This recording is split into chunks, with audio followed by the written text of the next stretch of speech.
Ay, nako. Nelson, halika na. Narito na ang hatchery ng hito ni Consi. Ayan, Sabi mo, ha? ito na ang magpapayaman sa'yo. Sana. Magandang hapon po sa inyo. Yes, Ayan, po. ayan. Oy, magandang hapon po. Ayan. Si Consi, ang may-ari ng hito hatchery. Ayun. Ano ha? Para itong si Nelson, Nelson ka. Akong bahala sa iyo dito, ha? Jo, simulan mo nga. Paano ba explanation nito? Nandito po tayo ngayon sa aming hatchery. Mm. So, kung nakikita nyo, meron po kaming larva rearing tank. Tapos meron din po kaming reservoir. Okay. So, sa reservoir, dito po namin nilalagay ini-imbak namin yung tubig na ginagamit namin doon sa pagpapanak. Ayan. Yung tubig ito, ano to? Fresh water? o- Fresh water po Fresh siya, water. purong tabang po. Yun, oo. Pero meron din bang preparation sa tubig?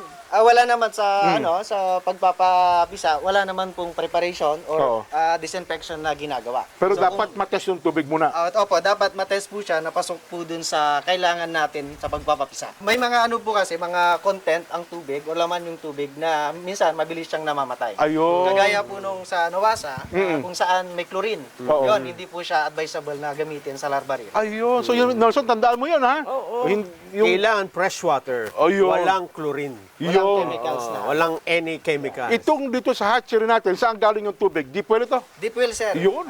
Purong-purong malinis. Tama-tama. So, ito na yung tinatawag na larva rearing tank. So, mapapansin ninyo, may mga shower siya.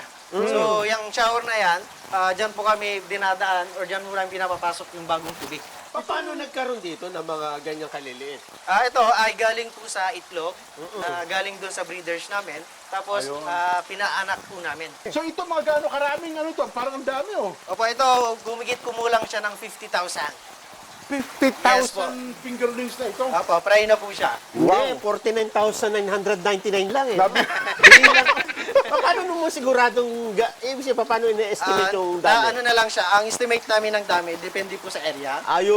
Buong area, for example, ito, 10,000, doon 10,000 hanggang mabuo mo yung Ayun. kabuuan na estimate. Itong ganito kaliliit, ilang araw na ito? Tayo nasa 10 days na po siya. 10 days na ito.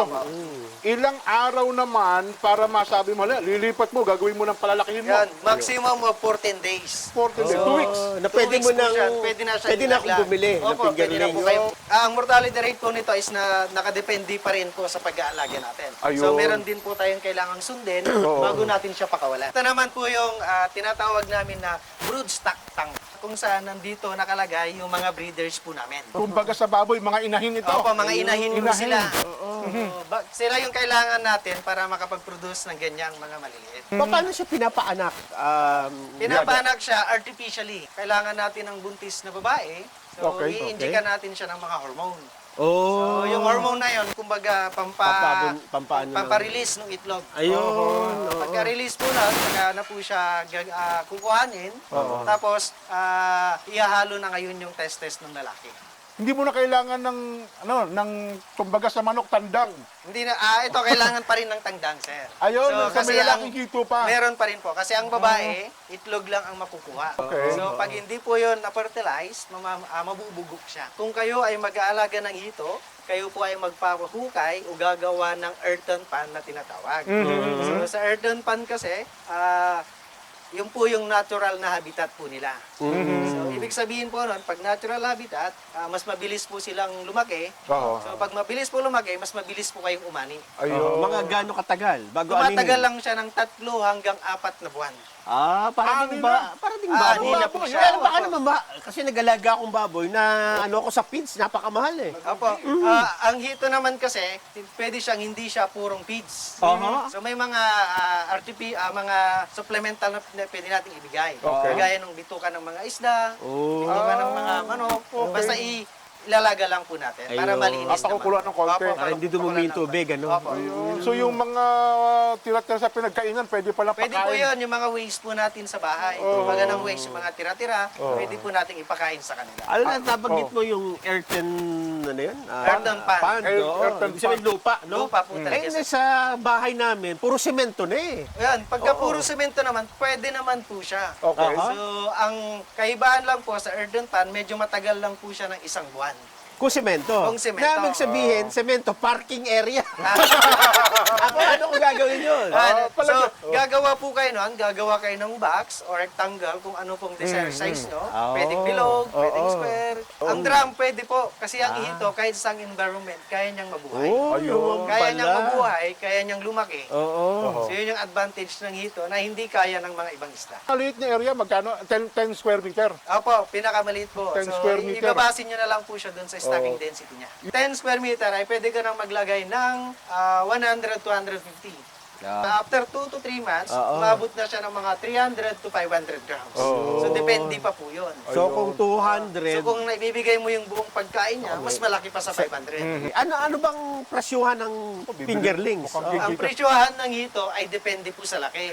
Aha. So, minsan, ang presyo ng hito ay nakadepende per inch. Doon tayo sa 14 days. 1 inch na po siya. 1 Pwede inch. po siyang mabili ng piso isa. May 100 ako nito, makakaisanda. Dili tayo, pabili nga, di ba? Ayan o. Ano yung panghito na Yun yan? ang pera sa kanya. Oo, Bulsa ko. isang daang hito na yan. Oo. Mamaya pag-usapan natin, Sige, sige, Nelson. oo. Tignan natin yung sa part ng marketing. Marketing, paano ka na makikita? Yan. Jo, salamat Sir, sa sir, marami, wala ha. pong anuman, Thank sir. you, thank you. Ayan, Jo, thank you. Thank you po, sir. Mamaya po, kausapin natin, ha? Tara. O, sige. Tayo sa kabila.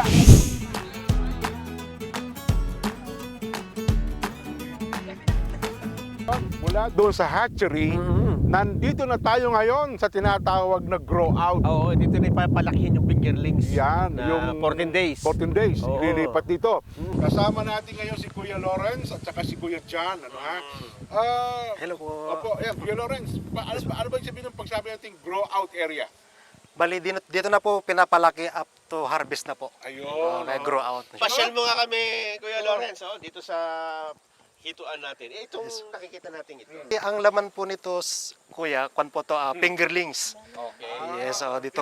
Ilang araw na po ito? Mula Ito, doon sa hatchery. from hatchery, ito nasa, kwan na to, 3 weeks. 3 weeks na po siya. So almost mga 2 inches na to kung Mga imagine natin. Mga kwan na po to, sa 3 to 4 inches na po. Ito po ba? Malalaki na pala, no? Opo. Oo. Nilagyan lang namin ng net kasi marami kasing ibon dito sa amin. Minsan dinadagit nila. Kaya, ay, hindi naman. Oo. Ano naman po mga preparations nyo, Kuya Lawrence, dito sa lugar ninyo para maging tamang-tama na palakihan ng hito? Yes po, napaka-importante po yun, kuya, yung pan preparation bago dumating yung fingerlings. Talagang piniprepare namin yan, kanyan, nasa 15 to 20 days bago namin lagyan ng Itong pan ninyo. Yes po. Para may tunnel na ginawa kayo dito, papalabas ng tubig. Bakit may ganito? Ito po itong drainage system po namin, kuya. So napakaganda po yan para pagtanggal namin ng takip doon, automatic na po siya na magde-drain by gravity. Yes. okay. Papunta na po siya doon sa palayan. Ano yung tubig po. pagkatapos ng... Kailan dinedrain ang palaisda? Pag harvest na po. Pag full harvest na po kami, dinidrain namin lahat. Bakit gano'n? Kailangan i-drain at hindi lagyan na lang ng bago? Sensitive kasi yung ipapalit natin na fingerlings. Kailangan malinis, kailangan mawala yung mga predator, yung mga punggos, kung ano man yung mga nandyan na mga kwan. Press. Press na naman. Ayun, dahil kapag dinrain mo yung tubig, diretso dun sa mga tanim mo naman. Yes po, diretso sa Naman, palayan. Hindi masasayang. Yes po, napakaganda po yan, kuya, na panglagay sa halamanan. Kasi may filterizer na yan. At nakita ko banda ron, meron kayong palayan, ganda ng tubo, no? Yes po, hindi na po kami gumagamit yan ng synthetic na fertilizer. Nag-green itong lugar ninyo, no? Oo. Kuya Lawrence, last na lang ang tanong natin, ano? Yes po. So mula nung nagsimula ka rito hanggang ngayon, umaani kayo ng tagumpay, umaani kayo ng kabiguan. Since beginning pa lang po nag-start kami, parang naramdaman na tagumpay na kagad. Ayun. Kaya ang ginagawa namin, nag-extend kami na nag-extend. Kasi nakita namin yung profit, napakaganda po. Nakita ko, isa, dalawa, Yes. tatlo, parang ang dami nyo ng pan. Tapos meron ka pang ginagawang malaking ano doon, yung Yes, concrete pan. Meron kaming, yun ang bagong design namin, kuya, yung Pagbilog. circular. Yun yung mga bagong design ngayon na napakaganda. Oo. ano yun, hanggang malaki na rin o maliliit pa lang, merong tamang size na lalagay doon. Doon po pwede po fingerings up to grow out na pwede doon. Pwede na siya doon. Kaso magdidikit ka kay Lawrence, makakapangusang tayo nito. Pero gusto ko malaman talaga yung marketing eh. Sige. Yes. Ganda natin yung pag-aalaga. Oo. Paano naman natin maibebenta? Ha? Ayan. Maliwanag mo nga pa paano kikita sa hito. Yes po, itong pag-aalaga po natin sa hito, agriculture po ito, wala pong talo dito. Ang pag-aalaga ng ito ay madali palakihin, pero nasa tamang proseso dahil aquaculture po. Pabilisan po ng paglaki para makabenta rin po tayo ng mas maaga. May 3 cycle po na tinatawag po dyan, mamimili lang pa kayo. Yung una po yung hatchery, yung sa fingerlings at yung sa grow out po. Kailangan mag-focus lang po tayo doon sa isa, lalo na po sa mga beginners po. May disadvantage ba kung pareho mong pasukan yung fingerlings at yung pagpapalaki? Sa beginner po kasi, medyo malilito po sila pagka pinasok po nila yung 3 cycle po na yun. Dahil yung hatchery po, may proseso po siyang naiiba po sa dalawa. Ganon din po yung dalawang nauna, magkakaiba po talaga sila. So dapat i-master mo muna. Yes po, bago nyo po pasukin po yung 3 pong cycle po na yun. Kung sa hatchery po, kapag ang kagandahan din po kay hatchery, 15 days lang po, nagwa 1 inch na po yan. Na ibebenta na po na kagad yan. Piso na po kagad ang per inch po niyan eh. Ngayon sa second cycle naman po sa fingerlings, mas maganda din po ang kitaan dahil paglapag po ng 1 inch po sa pan po na yan, magpaabot po tayo hanggang 7 inches, may presyo na po lahat yun. Kung 7 inches po yun, 7 pesos na. Nagano na. 1 month at 1.5 month lang po galing sa 1 inch. Ganun na po yun. Pera sa bangko, no? Yes po, ang ganda po talaga. At saka yung pagdating naman po sa grow out, 3 months lang po yung hihintayin po natin. Ang pisong binili mo, magiging magkano? Yun, magandang tanong po yan. Depende pa rin po yan sa mga lugar po. Kasi may mataas po na lugar, katulad po sa Jensen po. Maabot po ang grow out po sa farm gate po ng 200 per kilo. Dito po, kaya po rito ng 100 to 105 po ang farm gate po. Pero sa retail po, sa palengke, Kilo-kilo. yes po, 160 to 180. 350 sa Jensen. Yan, ganun po. Teka naman, baka naman mag-alaga ako tapos wala nang bumibili. O, paano Yes po. maghahanap ng... May mga buyer pa. Yes po, magpaskill lang po yun ng aquaculture. Kailangan ilagay po natin yung salitang aquaculture Okay.